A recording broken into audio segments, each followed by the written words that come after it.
So, here I am again as a content creator.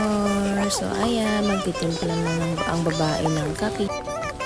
Ayan nga, at kumukuha na ako dyan ng tasa. At ako magtitimpla na ng kape. Yes, ayan, pakanta-kanta pa yung puchaks na yan na babae. Ayan, panguupo na yan. Tignan mo, mga kanta pa, oh. Ano yung style niya na babae ba? Pulot pa siya ng Prada. Ano ba, Nescafe? Ayan. So, habang pinagpinta natin yan, mainit na yung tubig ko dyan.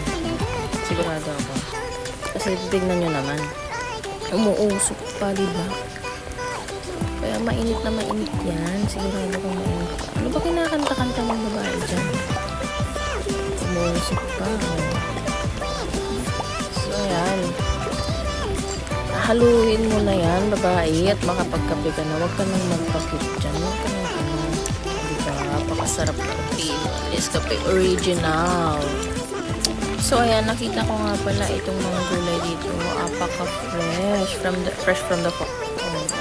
So, ang sinasabi nga pala ng babaeng dyan yan, kung may itinanim, may aanibin. Gagawin nyo naman dyan, apaka-fresh talaga ng mga gulay na yan. Ang sarap ipakbot. So, ayan, nakapagpan pa yung kape. Diba? So, ayan, first igop, magbasit, di kutsara.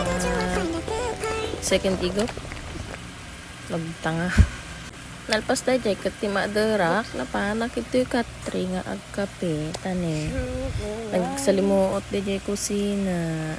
At dahil umaga na, kailangan na nating magbukas ng bintana at magpatay ng ilaw. Diba? Kunin na ang mga sinampay na hindi nakuha kagahapon dahil tinamad ang babae. Hindi naman sa tinamad, may kailangan akong asikasuhin ng hapon na yun, mga bandang 8 PM hanggang 10 PM. Kaya hindi ko na siya naasikaso. Huwag nyo lang tanongin kung ano yun. Importante sa akin yun. Pero kailan palaging hapon yung 8 PM, aber?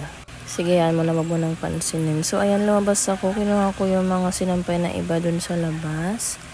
And ayan, pakit-pakit pa yung babaeng yan. Nakala mo naman talaga, ay cute.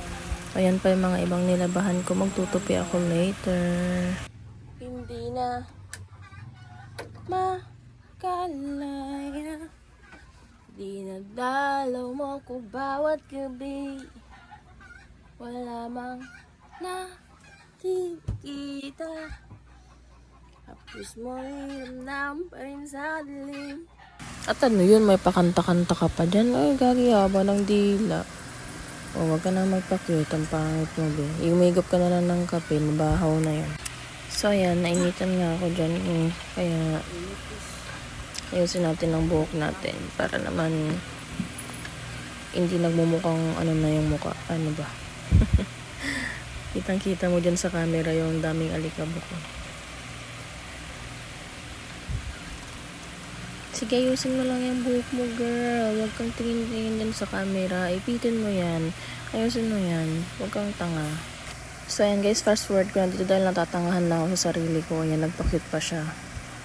So, ayan guys, ito na yung last part. Nagpapakit-pakit na lang siya dyan dahil wala na siyang masabi. So, ayan yung panda ko pala nilaban ko nung nakaraan. Ayan. So, yun lang naman for today's video. Pagbigyan nyo na ako. Bye-bye!